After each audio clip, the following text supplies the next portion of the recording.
Imagina por un momento que todo lo que existe, absolutamente todo, es en realidad una sola cosa gigantesca. Uf. Algo tan inmenso que simplemente no cabe en una sola mente. Es una idea que, de entrada, sacude un poco a las bases, ¿no? Totalmente. Te obliga a pensar que lo que percibimos como separado, esta mesa, el aire, nosotros, Es una ilusión.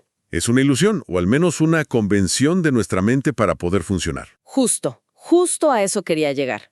Y esa es la puerta de entrada a nuestra conversación de hoy. A ver, Vamos a sumergirnos en las ideas centrales del Tao, basándonos en un texto muy provocador, que se titula El Tao, todo es uno y uno es todo. ¿suena denso? Suena denso, pero que quede claro, la misión aquí no es salir convertidos en sabios taoístas en una hora. Para nada.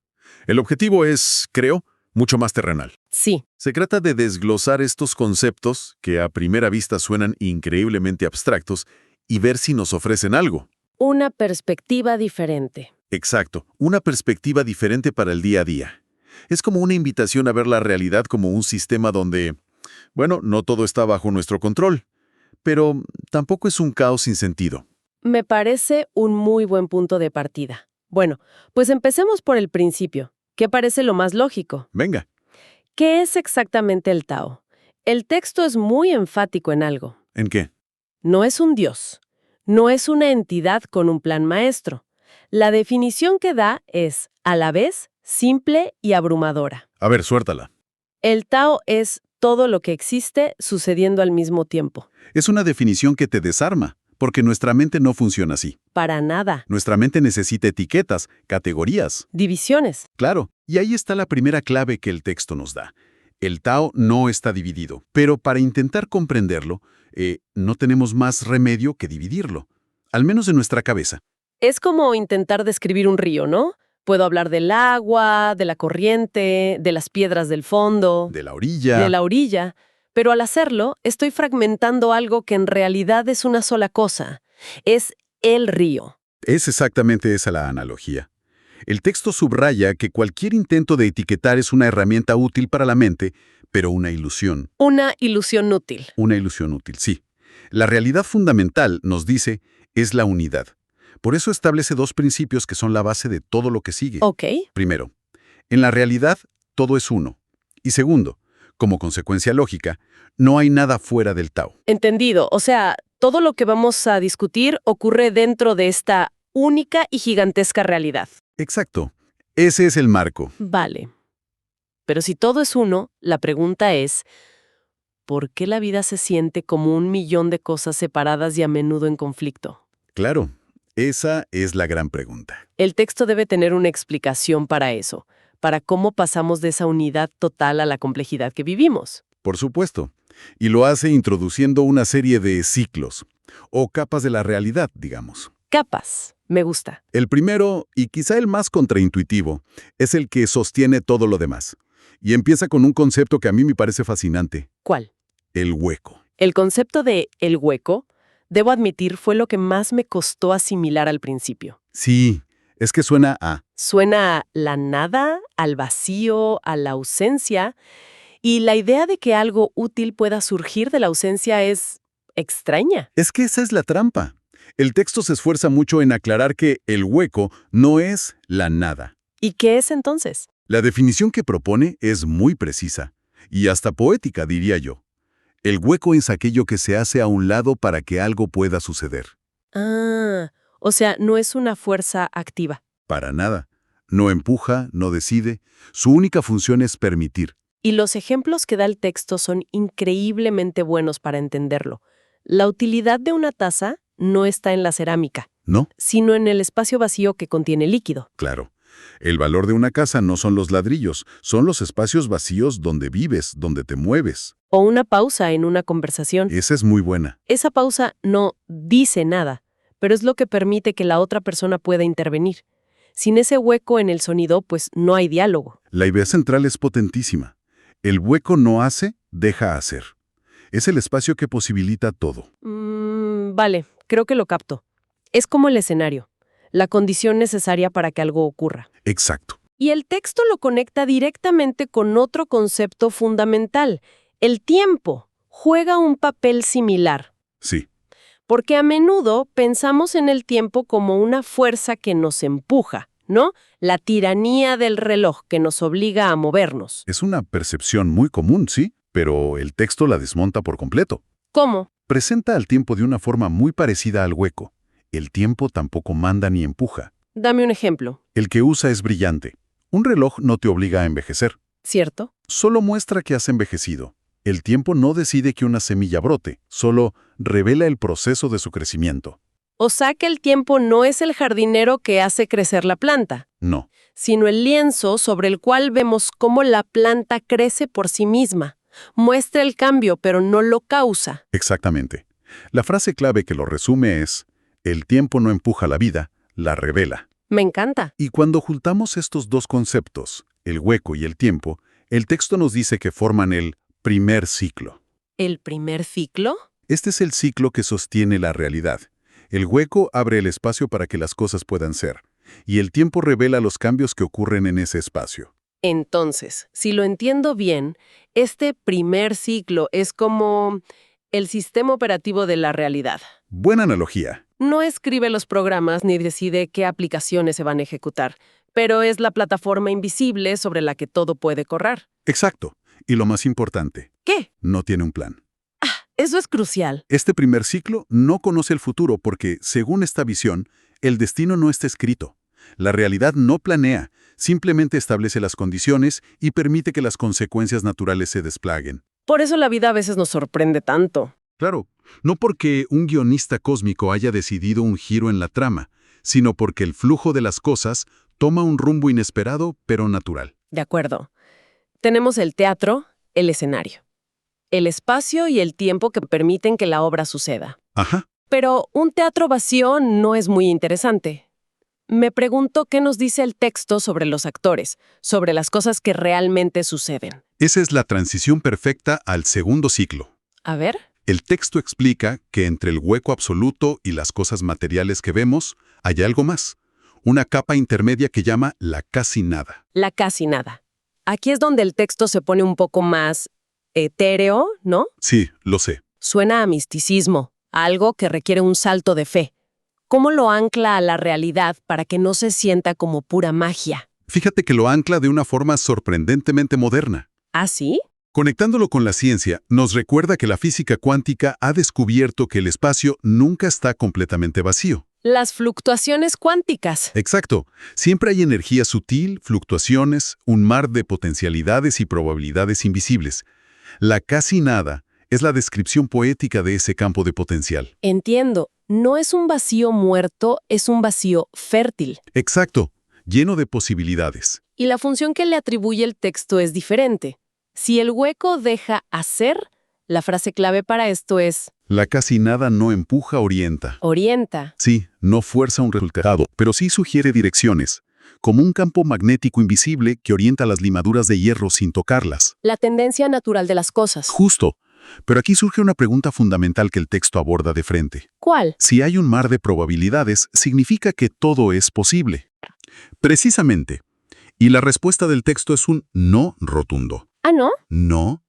Explica que las probabilidades son infinitas en teoría, pero en la práctica están, Condicionadas por la estructura del mundo. y los ejemplos que usa son muy terrenales. Por ejemplo, Un elefante no puede volar batiendo las orejas. evidentemente. O nadie aprende a hablar chino mandarín con fluidez en una semana. Ah, eso es clave. O sea, no es un todo es posible al estilo de la autoayuda barata. Para nada. Hay reglas. La probabilidad opera dentro de las leyes de la física, la biología. No las ignora. No las ignora, pero trabaja con ellas de formas asombrosas. La casi nada es lo que permite que una simple bellota, con las condiciones adecuadas, se oriente para convertirse en un roble majestuoso, y no en un pino. O que una serie de sonidos se organicen para volverse una melodía que conmueve a millones. Justo.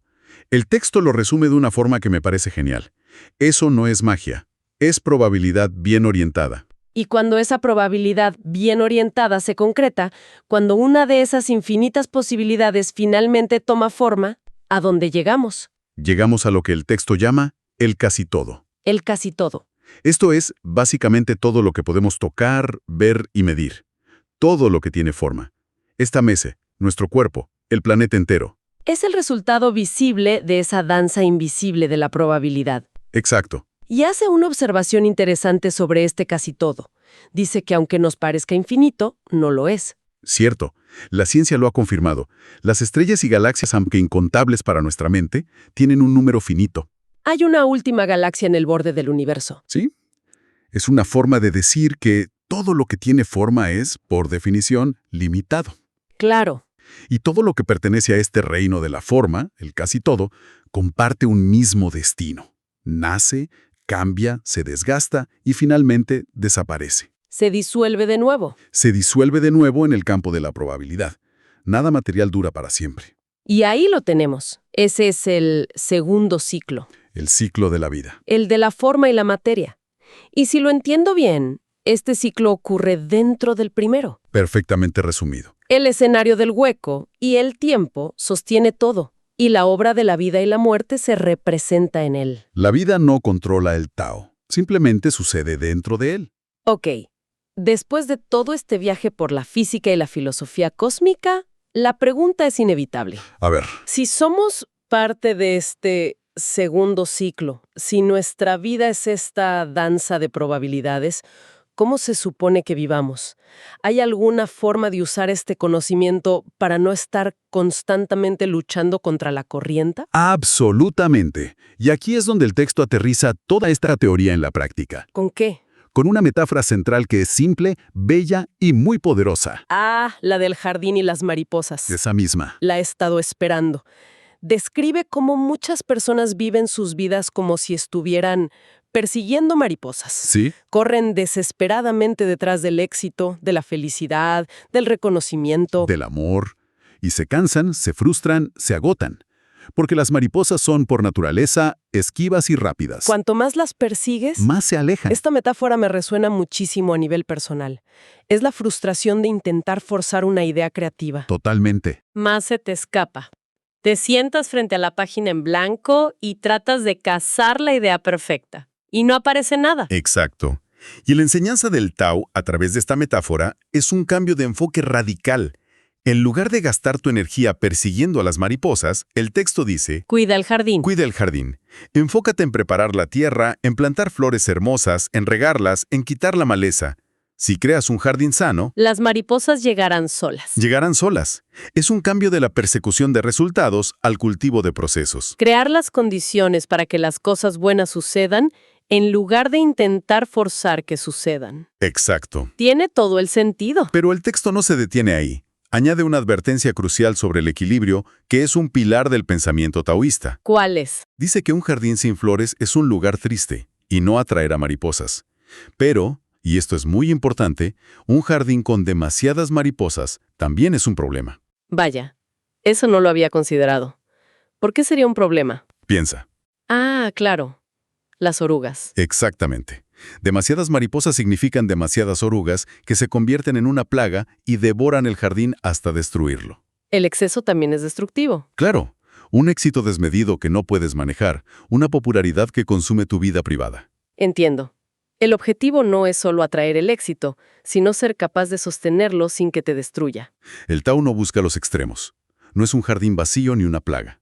Es el equilibrio. Un jardín sano que atrae a las mariposas, pero que no es devorado por ellas. Es una metáfora sobre la moderación, sobre la sostenibilidad. En la propia vida. Entonces, si juntamos todo el recorrido, empezamos con esta idea abrumadora de una unidad total, el Tao. Sí. Lo desglosamos en un primer ciclo que es el escenario, el hueco y el tiempo, que simplemente permiten y revelan. Sin juzgar ni empujar. Luego vimos que dentro de ese escenario hay un segundo ciclo, una danza entre el potencial invisible, la casi nada, y el mundo material, el casi todo. Ajá. Y finalmente, descubrimos que nuestra mejor estrategia para navegar esto no es la fuerza bruta, sino el cultivo sutil. Si conectamos todos esos puntos, la conclusión principal que ofrece el texto es muy clara. Y es, Entender el Tao no es un ejercicio intelectual para sentirse por encima del mundo o para escapar de él. Todo lo contrario. ¿es para vivir mejor? Es una herramienta para habitarlo mejor, para navegar la vida con más sabiduría y menos fricción. Es como aceptar una verdad doble, ¿no? A ver, Por un lado, reconocer con humildad que no podemos controlarlo todo, pero al mismo tiempo entender que la vida no es un caos total. No, no lo es. Hay un orden, un flujo, unas probabilidades que sí podemos orientar sutilmente. Es dejar de intentar nadar contra la corriente del río y aprender a usarla a nuestro favor. Dejar de agotar nuestra energía persiguiendo mariposas. Y empezar a invertirla en algo mucho más fructífero y sostenible. Cuidar de nuestro propio jardín. Y confiar. Y confiar en que, si las condiciones son las adecuadas, las cosas buenas llegarán. Pasar de la persecución a la cultivación. Es un cambio de paradigma enorme. Y eso nos deja con una pregunta final. Una que el texto deja flotando en el aire. ¿Cuál? Si la vida no se trata realmente de perseguir las mariposas, sino de cuidar el jardín. La pregunta inevitable es, ¿cuáles son las flores que necesitan atención en el propio jardín en este momento? ¿Qué necesita ser regado? ¿Qué maleza necesita ser arrancada? Y esa es una pregunta mucho más personal y probablemente mucho más útil.